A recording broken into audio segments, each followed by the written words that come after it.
In the hometown of Challenger astronaut Ron McNair, Lake City, South Carolina, CBS News correspondent Sandy Gilmore visited the home of Matthew Brown, McNair's former teacher, and they were joined by a former classmate, George Simmons.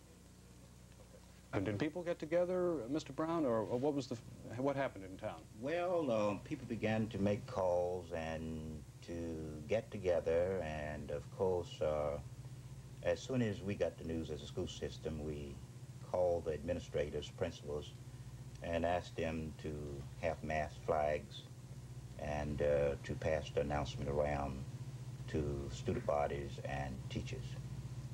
There is a Ron McNair Boulevard in town. There is a Ron McNair Square, and is this the most famous person this town has ever seen on a national basis?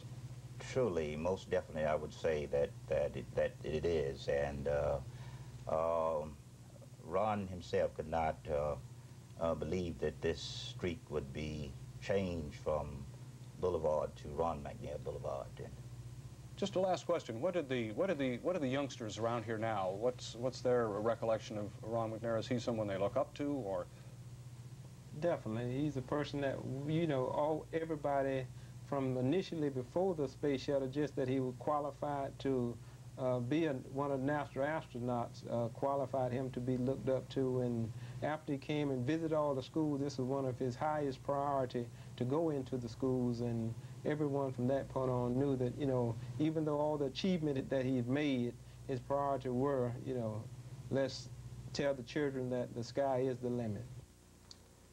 Teacher Krista McAuliffe's hometown of Concord, New Hampshire, is a city of about 30,000, a city rich in American tradition. And tonight, Charles Osgood reports Concord is a city in mourning. There are places in this country tonight, and Concord, New Hampshire is one of them, where what happened today is being taken not so much as a public event, but as a personal loss. A part of each and every one of us also boarded that space shuttle.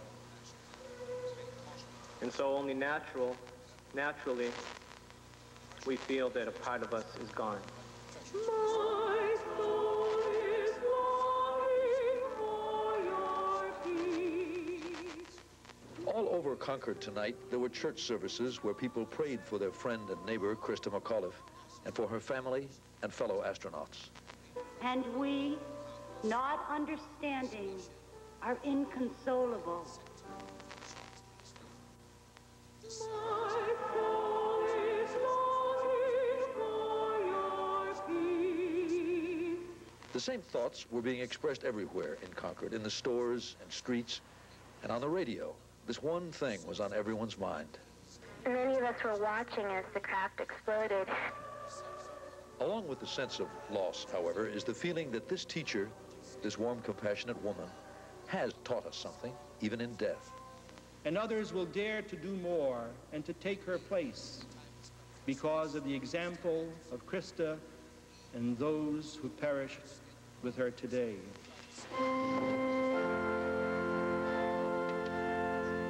On the front door of the house right next door to the McAuliffes is a wreath with a picture Krista sent to Jean Timmons, one of the 8 Timmons children. On the picture, Krista wrote a little note to Jean, and this is what she said.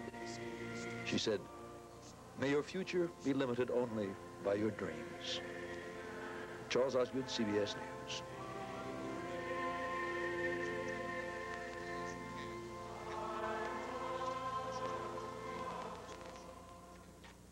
CBS News correspondent Walter Cronkite was present at the creation of the American space age, covering this nation's space program through the sunshine and the showers, from its faltering beginnings through tragedy to the triumph of man on the moon and beyond. He filed this reflection on today's catastrophe from Santiago, Chile. Even in our moment of such deep grief, we must look ahead to the future, for such is the nature of life. There will be, of course, long investigations and examinations of what happened today at Cape Canaveral. The argument will be buttressed for those who have been opposed to manned spaceflight all along. They'll now add the question of safety to their arguments.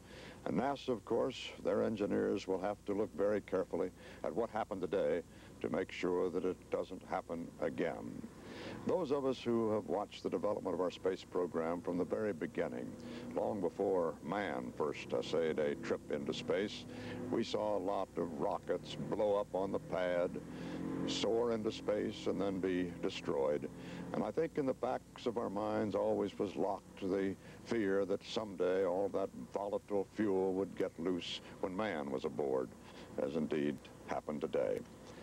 But America's pride in what it has accomplished in space, in more than a quarter of a century of safe manned flight, should not be diminished by today's terrible tragedy.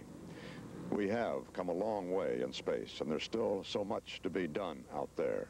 There are scientific, industrial, medical bounties to be reaped in space. To diminish what we have done in the past would be to dishonor those who lost their lives in that program on Challenger today.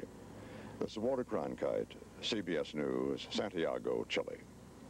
A CBS News program reminder, we'd like to remind you that the CBS Morning News will continue our coverage live tomorrow morning from Cape Canaveral, Florida, with Forrest Sawyer and Maria Shriver.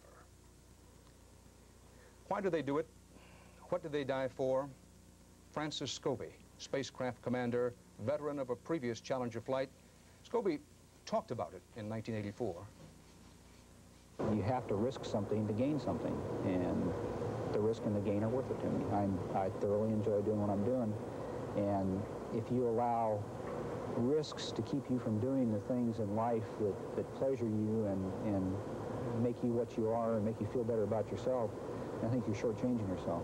Do you think we'd ever accomplish anything without taking some sort of risk? No. You might as well just go in the bedroom, close the door, and turn out the lights. They were 10 miles high when they died today, just like the old days of test pilots of the right stuff, showing their stuff.